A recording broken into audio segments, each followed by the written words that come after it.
Eh bien, voici les premières images des préparatifs. Les journalistes russes qui suivront la rencontre au moment du décollage de leur avion, précisément un Ilyushin affrété spécialement par le Kremlin.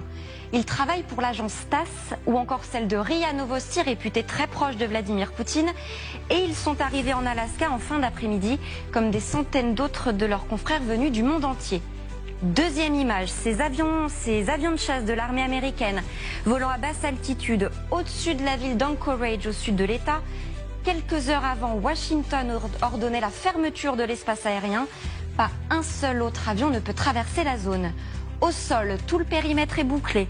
Sécurité maximale, en particulier autour de la base militaire d'Elmendorf-Richardson. C'est là que se rencontreront Vladimir Poutine et Donald Trump. Alors, quelle est cette base?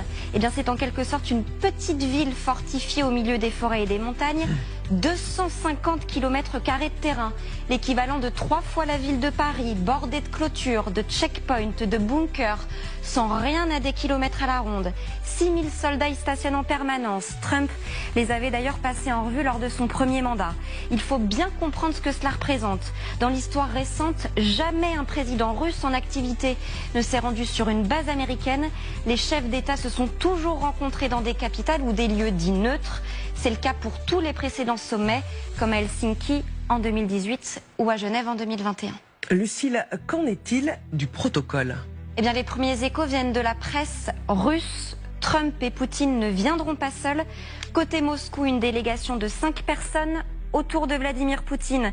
Sergueï Lavrov, le ministre des Affaires étrangères, Andrei Belousov, le ministre de la Défense, Anton Silvanov, le ministre des Finances, Yuri Yuchakov, le conseiller diplomatique du président, et Kirill Dmitriev, son émissaire pour l'économie.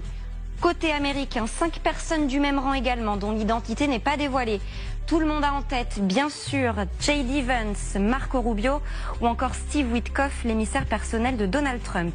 Mais il ne faudrait pas s'y tromper, les deux hommes vont s'entretenir en face à face, en huis clos.